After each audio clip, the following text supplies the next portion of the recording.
asking that question, but for us as a community, all the other white belts, the blue belts, the purples, the browns, the blacks, our community here, something I noticed on the life journey is if I go to, it could be, let's say, I noticed this at like gun shops.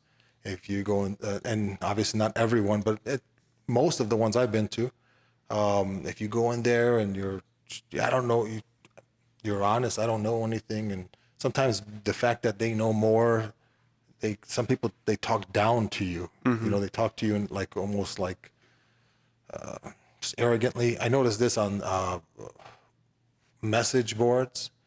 Now everything is more. I mean, people still use message boards, I'm sure, but I think social media is like before there was social media, message boards were more, you know, of a thing. I would imagine. Maybe I'm totally wrong, but I noticed on some message boards there's like a ranking system where if like you've been on the board for so many years or you have so many posts, you end up having a higher rank than the new guy. And I've seen that there too, where like the new guy comes in and says something, he doesn't say it in the way that the senior members like, or they just gotta treat him like crap until he figures out things. So I just, and you see it, man, in so many different, you know, places where the new person comes in and we're all gonna treat them like crap because they're new and that's how we do it, and then they'll figure it out, and then one day they'll treat the other new guy like crap, and now they're part of the you know. Yeah. Let's see if you can make it through the mud. Let's see it like, or you're just gonna get smashed. Or like we don't do it so much like that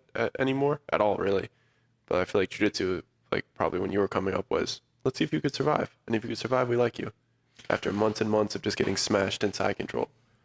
Yeah, and I think, and now in my own life journey, if you go back that far, and some of it is from insecurity too. Like if when you're new, and you start to learn, and you're, you know, now you know more than the next guy that's coming in.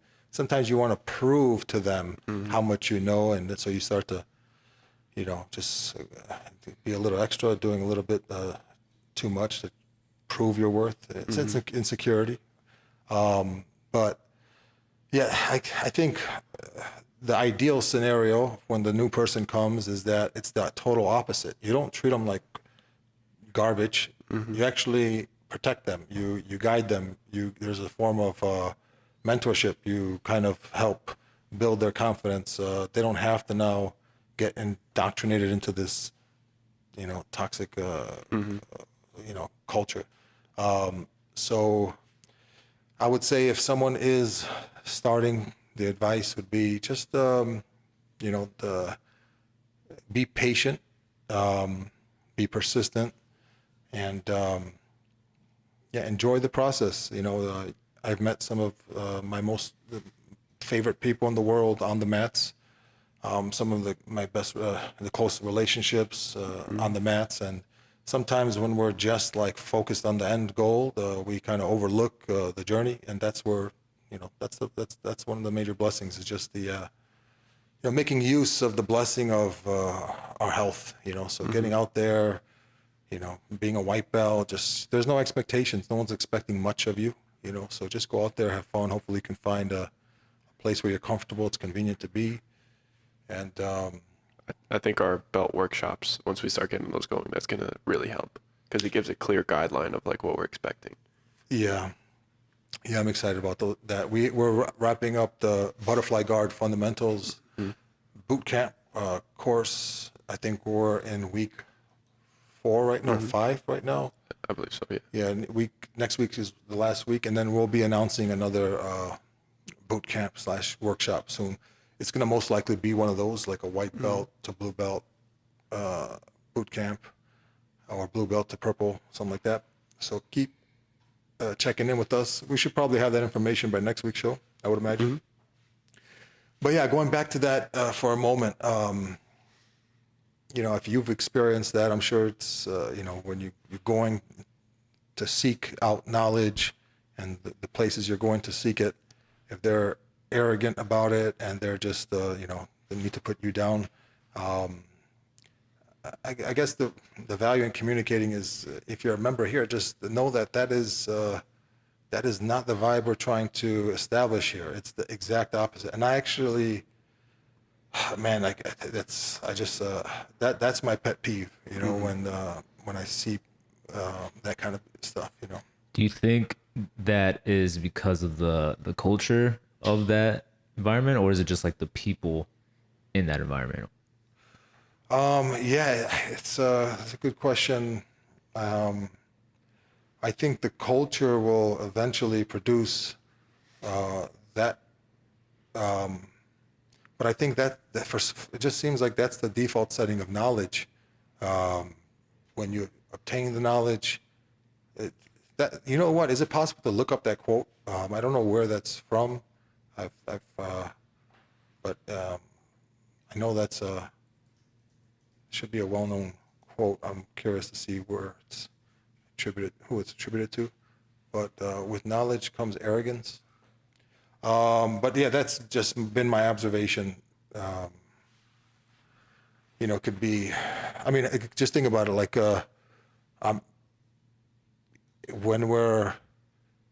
looking back now, when I was a blue belt, if I'm in a group of people who don't train jiu-jitsu, I'm probably talking about jiu-jitsu like I'm been studying it for 50 years, you know, but it's just maybe been 6 months, you know, and I might even say things or argue points that are actually not true, but I'm going above and beyond to just prove that I know what I'm talking about. And that's not just martial arts. That's probably any subject. So I think that's part of the life journeys. Like, arrogance is something that we all have to some extent. In different, maybe it's for different parts of our life, but that's part of life, is to try and be aware of that, work on that, and because no one likes to be around that. I feel like it comes down to patience. Like, do you have the patience to actually like give, like, not dumb down, but simplify this pool of knowledge that you have to, like, break it down to somebody and actually who has no concept of it. And it takes a lot of patience. Like, oh, if you go into a gun shop and they're like, I don't even know what a caliber is. And if they had to tell me that, I'm sure it's either they're going to get frustrated and kind of joke around with me, or they're actually, well, the caliber is this. Like, that takes a lot of dumbing down everything that he knows. So it takes patience. Yeah, and to their defense, working in the people business, dealing with a lot of people, there's what percentage of humans would you say are just hard to deal with, you know, and or just you know, a little bit clueless? I think it goes into, like, why we, like, separate the classes to basic fundamentals. Because imagine you're teaching a very advanced technique and you're using all this vocabulary, but then we schedule a bunch of beginners in, and they're like, well, what's side control? What's an omoplata? You know, then you're like, oh, like, you actually have to structure to, the basic classes, like, I'm just going to pretty much teach you what omoplata means. And that's it. Yeah. Yeah. So to that person who's asking, you know, I would say just jump in, and some of the factors are obviously convenience is the place you're going to go to, something that you can manage within your life's, you know, schedule. And then ultimately you'll figure out if those people there are the type of people you want to spend time around. But even if it, you know, there's so many people that we admire, whether they're like black belts, or professional martial artists, fighters, that they went through all that to get to what they wanted to get, obtain. They went to schools that were not convenient. They had to drive over an hour. They did not enjoy the everything that came with the environment, but they wanted to get the knowledge. So sometimes that's part of the journey too. You got to deal with some stuff that is going to test your patience. Do you want to jump into some fun stories? Yeah, let's do it. Cool. So this one I thought was very interesting, just because I would think hackers are just really cool. Please don't hack me. Hackers demand $70 million to end biggest ransomware attack on record.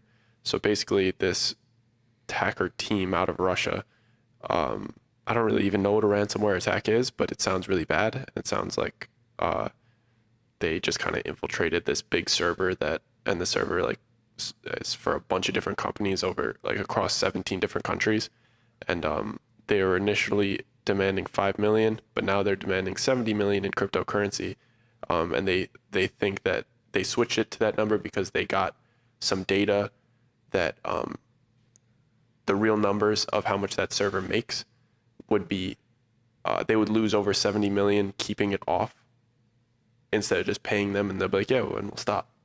So they got the information. That shows how powerful information is. They initially said 5 million, but then they're like, oh wait, if they hold out for 5 more days, they're gonna lose 80 million. And whose server is it?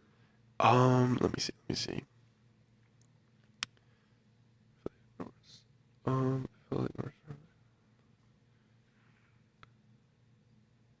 not sure. I'm not sure. I swear I read this article. All I know from about hacking is that watching that movie Hackers. You ever watch that one? I think so. Yeah, that's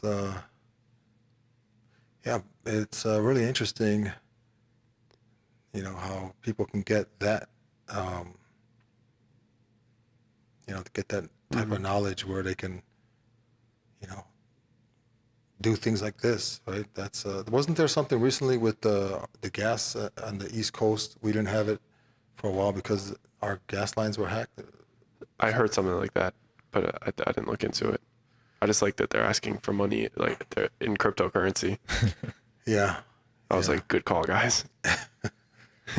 Yeah, that was one of the things that was people would kind of have something on the negative side of crypto. It's like, oh, it's used for drug transactions, or it's used for the black web or stuff like that, because it seems like it's going to be hard to track, right? That's what it was initially known for, but realistically, every single transaction is public, and that's actually what's like good about it. So they'll figure out a way to disperse this 70 million to probably just hundreds of different cold wallets and be able to get it out somehow. But if it was just like a normal thing, like if I just sent you money, it's public. But the thing is, you don't know that this wallet is mine. But if they say send it to this wallet ID, they have to send it to this specific wallet, so they know that wallet, so they can look up that wallet's transactions and they could see every single transaction after. If that makes sense. So is it within the realm of possibility to find out the ID of every crypto wallet holder? No. There's no way. I mean, they might try to start regulating it like that, but I just don't think so. Because that's one of the coolest things about it. You just got a little Swiss bank account in your pocket. It's like, but yeah, I just thought that was cool. Hackers are cool. Yeah, it's interesting, like you said, how much what is information worth? To them, it's worth 65 million. Yeah, they got a spreadsheet, and they're like, oh, wait, this actually, hold off on that 5, run 70. Richard Branson will fly into space on July 11th, beating rival Jeff Bezos by 9 days. I just thought this was so petty. Oh yeah. There's so like billionaire competitiveness. Like this guy just scheduled it 9 days before, so he's the first billionaire to go into space. Where are they going? Anywhere in particular? No, they're just testing the commercial space flights that apparently are going to be available in 2022 between $250,000 and $500,000. For like a tour? Yeah, you just go up, and then I think it says, so Blue Origin has carried out 15 unpiloted tests, new Shepard capsule announced. They said it's like you go up, you get like really good views, and then you get a couple minutes of zero gravity, and then you come back down. But you get out of the atmosphere, like you straight up go to space. Don't those things blow up pretty often, like on the way up? I mean, I've been seeing them blow up pretty often. I'm not, I'm not pointing fingers, but I've seen them burst. Yeah, I don't think I would ever. You wouldn't? I have no desire to. I don't even. I go back and forth from enjoying flying, just like take a flight to New York or whatever for an hour or two, to go straight up. Oh my God, no way. But is it because you're like in a confined space, like you're like in a little like in the plane you're like sitting upright, but in that ship, I mean, I would imagine you like maybe get to float around or something. Is it not enough research for me, man? I gotta let. If the thing starts shaking, what? We're leaving the atmosphere. I'm like, oh, okay. Yeah. You know, I don't like that. And the company's called Virgin Galactic. That's what it is. And they're trying to revolutionize everything, just going to space. And also, I'm pretty sure they're trying to make like plane flights. Apparently, it's way faster if you like leave the atmosphere and then come back down. Damn. So like a flight to Australia, they'd cut it in half by even more. But you'd have to technically take a spaceship there instead of. Imagine a Spirit spaceship. Oh, no way. Oh, hell no. No way. Hell no. No way. Yeah, that's Virgin is actually my favorite airline to fly with. Oh yeah. Yeah, but I haven't seen many of their flights. I know they're very particular with which airports they fly in and out of. But yeah, they always. But how petty? How petty is it? What do you beat my 9 days? Huh? 9 days, and because Jeff Bezos was making like a big deal out of it. Oh, I'm gonna be the first billionaire to go to space. Richard So Branson, Bezos is I didn't know he was active in this. Trying to get into outer space. So he's got his own. See, I feel like he had some competitiveness with Elon Musk. He's like, oh, you're making spaceships? Well, guess what? I'm gonna go up in one. So he was being petty, and then Richard Branson was like, I'm the most petty. Richard Branson's been doing it the longest, I thought, right? Is it? I'm not sure. I remember hearing about him trying to get into outer space for a while. Then I heard about Elon Musk, but this is the first time I'm hearing about Bezos trying to go to outer space. Which is pretty cool. What is this? Yeah, this one was a little heavy. Let's skip that one. That was depending on the vibe of the podcast. This is really heavy. This one's way more upbeat. Teens gain the upper hand in hot U.S. summer job market. Basically, what I imagine it is everybody staying on unemployment, saying I still don't feel safe to go back to work. Like getting unemployment and not having to go back to their basic general managing jobs, say like a Wingstop. Like a general manager at Wingstop gets pretty good pay, but usually it's like dudes 25 to 30, something like that. But they're just not going back to work. So 16 to 19-year-olds are getting general manager positions. Oh, really? Yeah, and they're getting like $50,000 a year plus bonuses. That's hilarious. Oh, wow. And they're being like they actually have leverage. They're saying stuff like, no, I want the weekends off at $50,000, and like it's awesome. Oh, wow. And is there anyone in particular here, like is there a 16-year-old or a 19-year-old in this article? Yes. Even my parents think I'm too young to be a GM, but I don't let my age be a factor in anything. That's like, have you seen the interview with Chief Keef? Do you know Chief Keef? Oh, yeah. He went on the Breakfast Club when he was 16 years old, and the girl goes, hey, let's just remember Chief Keef's 16. And he goes, oh, I'm not 16. She goes, well, how old are you? He goes, I'm 300. Because he just didn't want to be little bro like that.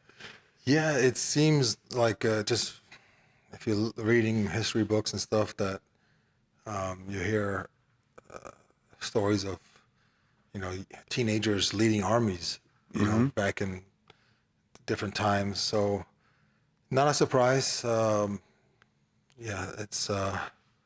it's becoming more common where people have been growing up a lot slower. It seems like just culturally, like, it seems like less responsible teenagers, because you got that excuse. I'm a teenager. It's also, I feel like opportunities weren't given to me as a teenager. It's like, oh no, you busboy. That's all you could get. True. Like it was, no, I'm too young, because there was older people that probably 10 years into the workforce that's like, no, I'm like, I'm more experienced. I could fix all these problems for you. So they get paid more. But like all they're doing extra was like telling me what tables to wipe down. You know what I'm saying? Like, but now that they're sitting home on unemployment, this might shift it a little bit, because you're going to get a 19-year-old that has 2 years of general manager experience, and you don't even have to pay him as much because he still doesn't have bills. I'm just thinking of like, yo, let me speak to the manager. And they're like, I am the manager. And it's like some like 18-year-old kid in your face. Yeah, God bless them, man. That's really cool for those people, right? Like they're young and putting in the work, and all signs should point towards good things coming from that, right? That experience at that age. $50,000 a year at 19. Yeah. Let's just do the regular UFC card first. All right, I'll pull up this one. It's pretty bad, but let's be optimistic about it. So the title is They Were a Nice Older Couple Next Door, Then the First Body Turned Up. Tell me that isn't the most menacing thing you've ever heard. So it was this couple, these two right here, and basically they were a tag team murder couple, and they would just like hang out, and the people that they murdered were their daughter, their son, and their daughter's husband, and they got caught because and also I have no guilty conscience for any of these murders. He said in television interview, I killed people who were morally corrupt. So they thought they were Dexter. But yeah, they were just like, then it wasn't, they would drug them, stab them, cut them up, dispose of them. So they actually had like a system. They were actually like a couple of like they did it together. Like it was Bonnie their and thing. Clyde type vibes. It was in Iran. Oh, it was in Iran, huh? Mm-hmm. Oh, wow. Yeah, and it was just, yeah. Well, is there a total that they? Only those three. They've admitted to it. Which is very interesting. Yeah, that's another reminder that there's just got a lot of nut jobs out there, man. Yeah, I knew that one wasn't. It wasn't the Turned it one. upside down. It wasn't the one. Let's go to Happy Vibes. When I was reading it earlier, I was like, man, there's probably some interesting perspectives on this. Now let's just switch to the UFC, the main card. Let's go. This card is unbelievably stacked. Wow. From top to bottom. So we got Ryan Hall versus Topora. This guy is so fun to watch. If he gets through Ryan Hall, I feel like he should get like a top 10 guy. But finally somebody's fighting Ryan Hall. Yeah, he has a hard time getting matchups, right? It'd be the worst guy to fight. He throws Taekwondo spinning kicks, and then if you try to close the distance, he sits down. Has anyone beaten him in the UFC yet? He lost in the Ultimate Fighter. I don't think he's lost in the UFC. But he's just the weirdest style. Yeah, very. He's like really relaxed. Yeah, he's just straight faced. And then, this is a banger. Have you seen Michel Pereira fight? I haven't watched any of his fights. This is the dude that if he has you like on your back, he turns around and does a backflip onto your chest. Oh, yeah. He's awesome. Versus Nico Price, who knocks people out from guard with hammer fists. From the bottom of the guard? Yeah. Oh, wow. Yeah. He has one where he like hooks the dude's face with his foot into place, and he just hammer fists him like this till he's unconscious, like limp. Oh, it's pretty sweet. Yeah, that's a pretty unique finish, right? I haven't heard of anyone finishing guys like that, right? That's crazy. Did you guys see when Cowboy got finished by that dude that like he had him like in a leg entanglement, and he was throwing hammer fists from the ashi, I think. He was basically like in a not so good position, and he knocked him out. I think that was Nico. Really? I'm pretty sure because he has two of those. Oh wow! Yeah, I gotta see that. I gotta check that out. That's pretty cool. Then we got Carlos Condon versus Max Griffith. Griffin. I thought Condon retired. Is he out? Is this like an out of retirement match, or I'm mistaken? Probably? He's had like 3 in the past year. Oh, yeah, he's been I'm fighting. probably mistaken. And he's never been knocked out before. But I think this is gonna be the one. Oh yeah, you think so? Yeah, Max Griffin's very good. That'll make him retire? No, I think this is the one he gets knocked out in. I'm sorry. Okay. I'm sorry, Carlos. If you see this, I apologize. Max is just very good.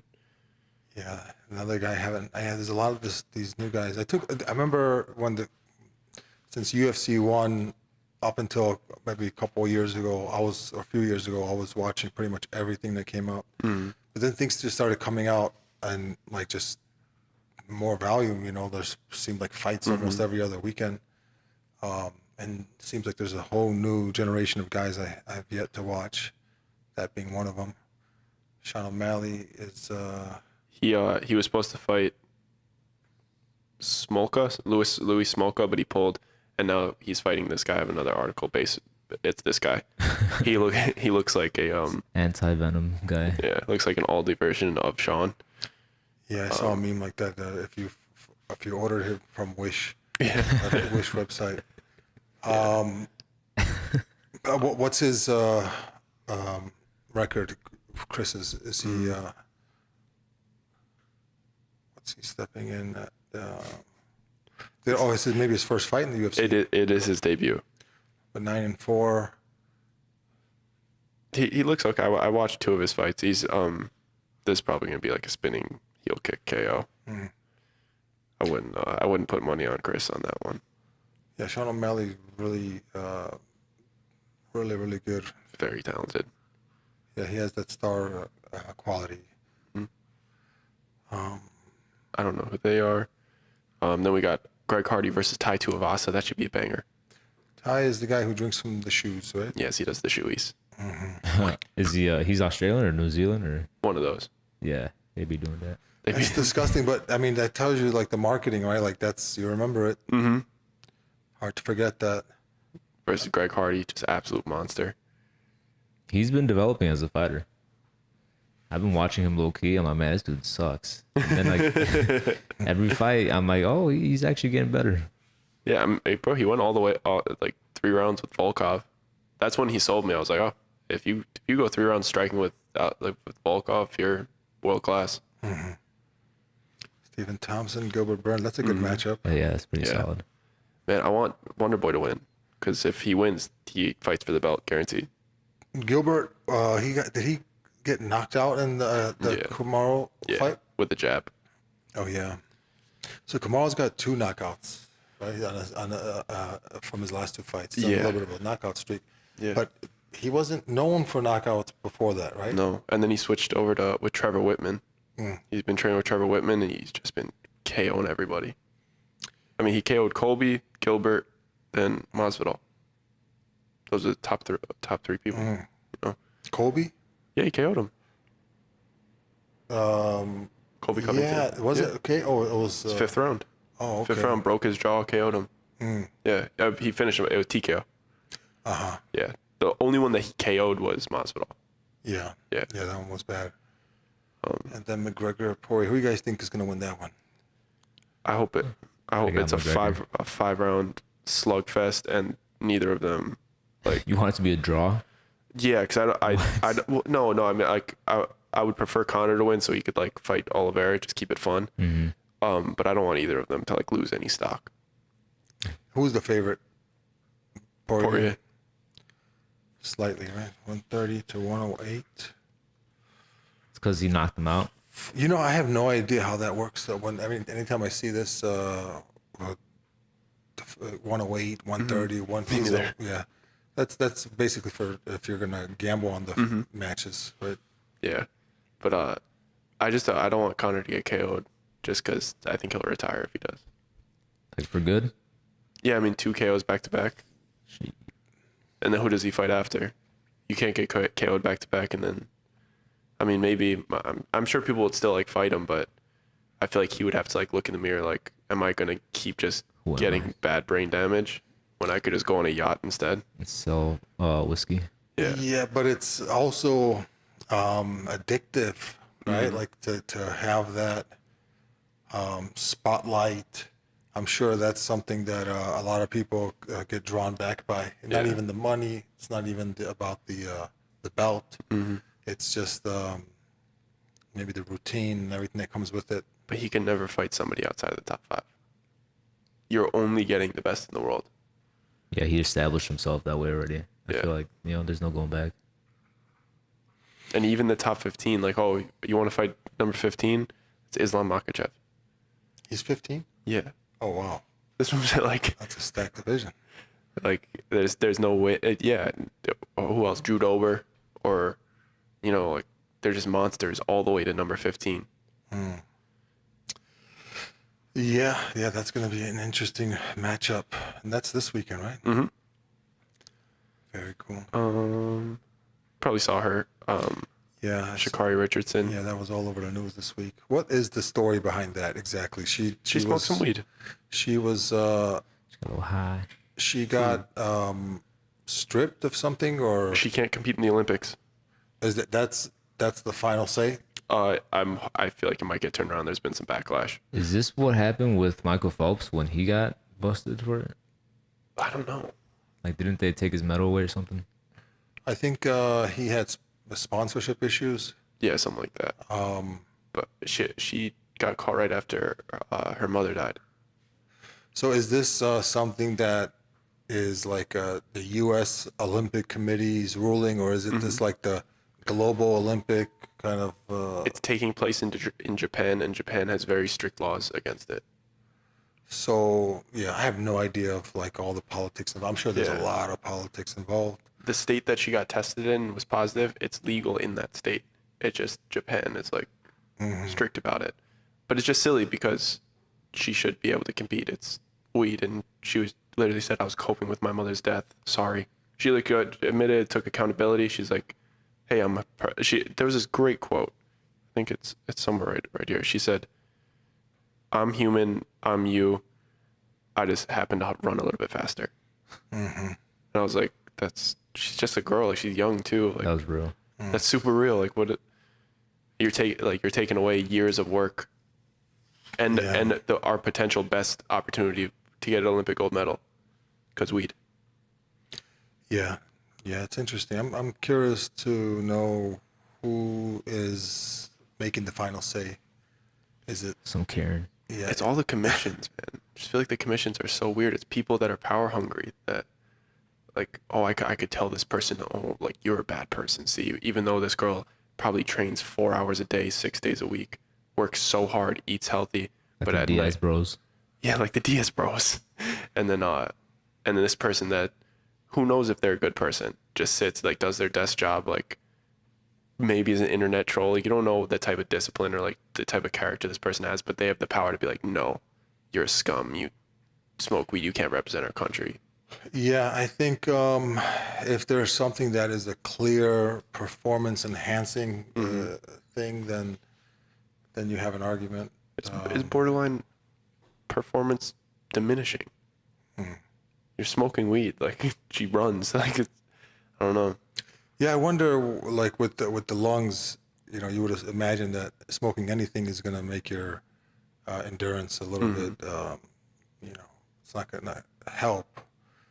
But The big weed smokers do the vaporizers now. They have like the machines that turn it into like air, water, THC vapor. I was listening to this podcast with I think the girl who ran that ultra marathon on Joe Rogan's podcast. I think they're talking about, or one of them saying that they take edibles before they run. Or a lot of runners or a lot of cyclists, they do edibles before they go on their big training. I used to, when I had access to a pool, I really like swimming. Like, I like doing laps, and a little bit of THC oil right before you swim is really nice. yeah, it's just interesting to see in my own lifetime how things go.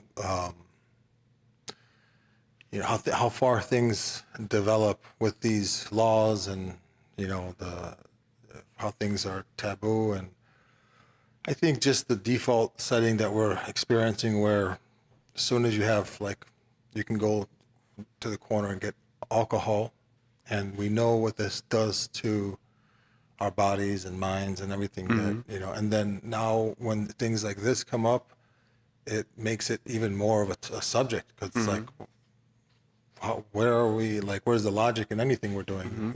It's so yeah, it's I don't understand how people could be banned for weed but not drinking. You get banned for weed, but you could, like, pour champagne and stuff right after you win. Like, yeah, that's an interesting note. in my perspective, alcohol is 100 times worse. Yeah, alcohol is definitely one of the deadliest drugs. When you see someone who's addicted to it, or they have to have it, or they start shaking, stuff like that, or in some cases they can't go just cold turkey; they have to wean themselves off. Like, it's. So I think when we grow up with that being just the norm, like, you can go buy it on any corner.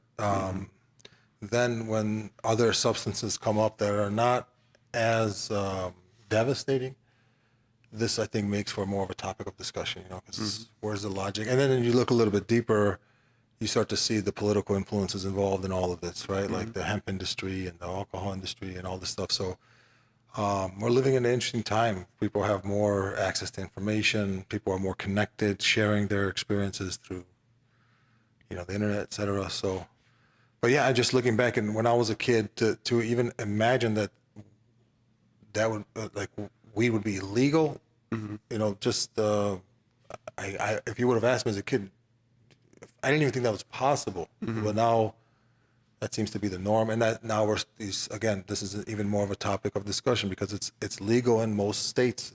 Is it most states now? It's got to feel like how it was when alcohol was legal, right?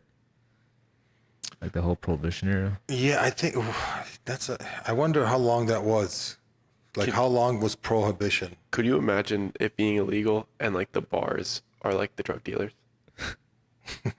Like just how that would switch. Like, you own a bar, you have this facility. It's like this isn't literally meant for ingesting alcohol, but you have to put it in the basement now, and you have to sell alcohol on the low. So now you're a drug dealer. Yeah, and actually, like this building that we're in, a lot of these buildings here in Chicago downtown, they have these like little secret passages where they used to transport the alcohol. Yeah. I used to work at Super Dogs in Wheeling, and over there, like next door at the Bob Chin's, supposedly that was like one of the spots for Al Capone as well, like a whole underground system. Yeah, I mean, how many spots did he have? Right, like this building we're in was one of his spots. Really? Yeah, like Exchequer downstairs was like one of them. Yeah, so the downstairs restaurant was one of his hangouts, and it used to be a brothel. I'm not sure if he was the legal owner, but if you just type in our address, type in his name, all the articles, you'll see articles that'll pop up, and they'll explain a little bit more. But the Green Mill Lounge in Uptown. I've been there. Uptown. That one feels like one of his hangouts. Which one? Yeah, Green Mill. Never heard of it. It's right across the street from a music venue.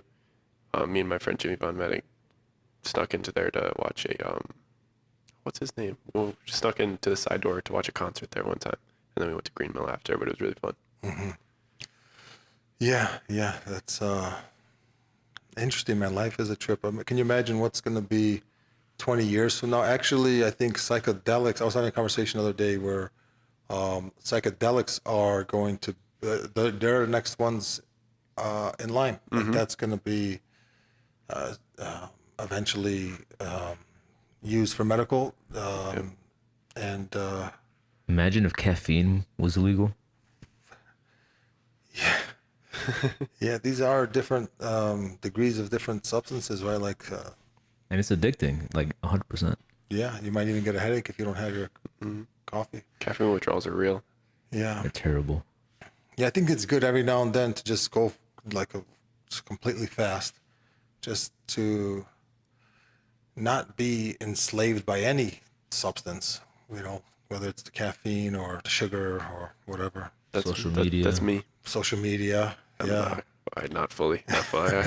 But easier said than done. Like scroll. I'm talking like I do it all the time. I'm addicted to these things too.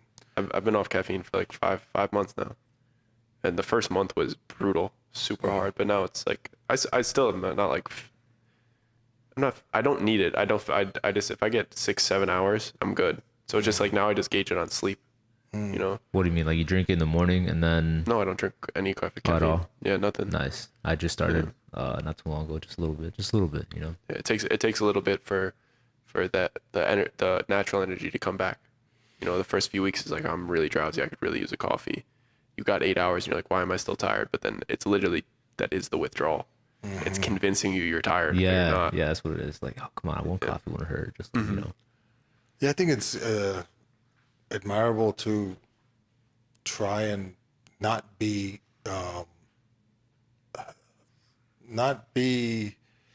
dependent on anything. That would be the goal, right? Like for some people, they are completely dependent on pick any substance, right? Like or any. I can't go work out without my pre-workout. Oh man, I used to be hooked on that's that how I stuff. was. That's how I was. That's why I switched it.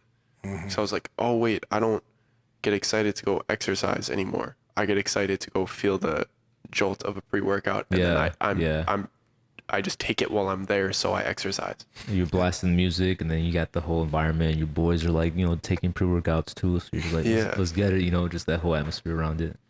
And next thing you know, you're begging for change in the street. I realized 0 to 100 real quick. please just a scoop of C4.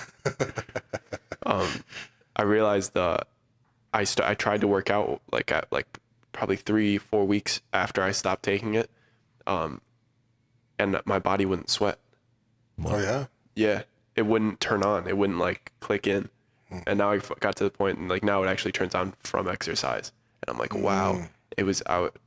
My body literally would not kick into gear unless I had the 200 milligrams of caffeine and whatever. You know, the ones that promote sweat, like they're like the fat burners. yeah, like the nitro, Yeah. those ones, the nitros, the vascularity ones, you know, you take that and you're immediately like, oh, I could work out right now, instead of. But now I've been off it enough that I'm like, oh wait, no, exercise actually like moving makes me sweat. That now I'm falling back in love with that. Yeah. It's like when I warm up, I used to be like on pre-workouts, but now for me it's more so when I like once I break a sweat, like I'm ready to go. Like I'm in it now. I'm in my zone. Yeah, it's there's something psychological too, right? Like where if I don't have it, and there might be just the biology. There's obviously something going on in the body when you ingest the stuff, but even sometimes just mentally. I think it's the click, because I look back at like when I first tried them, and I was very young, working out, getting really good workouts in, and then I tried this pre-workout, and that workout was like the best workout I ever had. How old were you? Probably like 16. Yeah, that's when I got croaked as well. No, actually, I think I was 13, bro. I was in I was in football, and my teammate, he started using 5-hour energies. Oh wow. And I would see him take half a shot, and I was like, all right, cool, yeah, it gives you energy, let's get it. And then that's when it all started for me. So at 13, man, that was like, damn. I remember just amino energies, you know those ones? Like, B vitamins, like I think it's healthy. But realistically, there's 300 milligrams of caffeine. So, and I'll be working out, and I'm like, man, I feel amazing. This is great lifting, young body. So like, even as like, life, like I have more work, like my workouts aren't as consistent, it's not as good. I'll be like, oh no, but this is what makes it good, you know? But now it's like, I was 100% addicted. Have you guys ever heard of hyphy mud? Yes, that's Kali muscle. Yeah, so it's basically, it's pop, like Coke, mixed with... Yeah, me and my friends used to do that. Mixed with instant coffee. Yeah. And I used to do that before the gym, like just a couple times, just because it was like, he was Kali muscle, so I was like, oh, hell yeah, let's get it. I met him. And it hurt my heart. Yeah. I met him in person. He's the same in person. Did he slap you? Videos. No, but he was insane. I met him at World Gym in Glendale, California. One of my boys, they went to this like muscle convention thing, and they saw that dude getting slapped, and he started bleeding. Like he slapped him so hard in the back before they did that thing, and you see him take off his shirt, and it's just like a whole bunch of red marks and like a little bit of blood coming out. Those are crazy. But every now and then those things, they can be helpful. But I think if it becomes psychological, Creatine too. Creatine, I believe in it though. Creatine works. It's like well researched. Yeah. I remember my trainer telling me the creatine is, if someone is like, they're just, let's say the top 5%, of athletes and stuff like that, they're going to be able to get some benefit from it. But a lot of the people who take it, it's not really, there's so much other things that should take priority, like cleaning up the diet, eliminating some of the sugars. But then I remember when I was in high school, creatine was a big thing, and it seemed like everybody was taking it, and horrible diet, but taking creatine. I couldn't play a football game without hitting a grape amino energy with 10 grams of creatine. Yeah. I get a pump right before the game. I feel great. Have you guys ever used beta alanine? Yes. That itchy feeling. Yeah. Oh, I got a funny beta alanine story. So you get that like itchy feeling right after you take tingles, yeah. And the type I had, at the gym we had some supplements, and that was one of them. And the beta alanine scoop was super tiny, and so you don't take much, but you can immediately feel the tingling within a few minutes. And my good friend Barry, old man Barry, who is now in his 70s, he was probably 60 at the time, I would guess. And he was like, "Oh, do you have any supplements?" Because we had the weight room was in the downstairs at the time, where the office is. And I was like, "Yeah, there's some stuff over there. Beta-alanine's good stuff. Blah blah blah blah." So just take 2 scoops, and he had a hard time finding the scooper, so he took 2 protein scoops, which were like the big ones like this. So after a couple of minutes, he's like, "Oh, am I supposed to be feeling something?" And he's like having a heart attack, So he was a little older to begin with, He's sweating in the corner. Yeah. Oh my God, I killed Barry.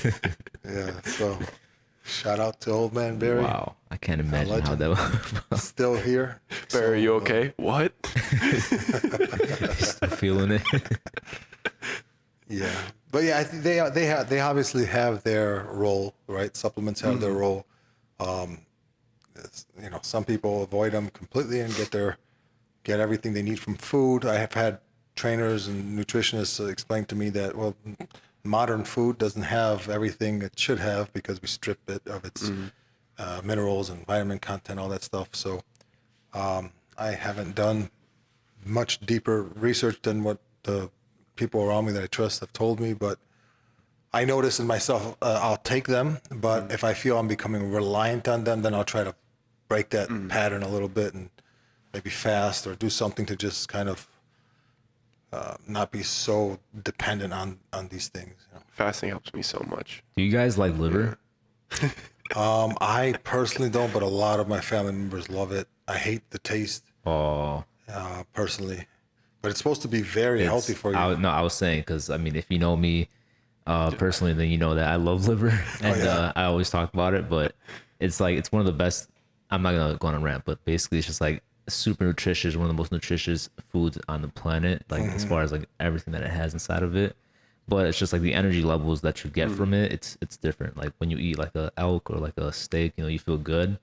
Same goes when you eat liver, like you just feel amazing. I mean, that's how I feel, and like a whole bunch of other people too. But it's usually the taste that's like gets people to like kind of move away from it.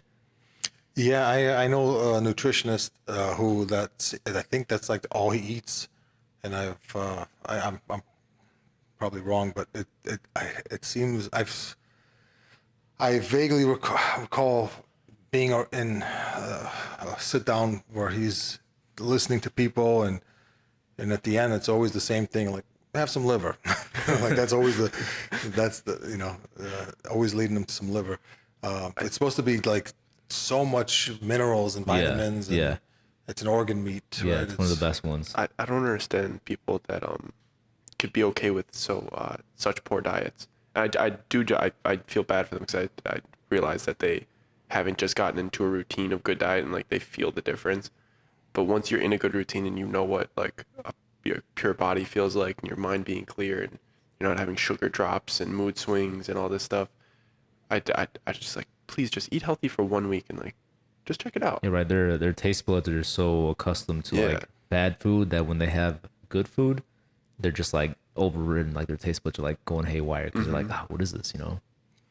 Yeah, I've heard someone try to explain it where like it's our relationship with the food, where for some of us the food is meant for like it's almost like we're trying to deal with our depression with a honey bun because it makes us feel better. It might be we're trying to entertain each other with our food. So it's like,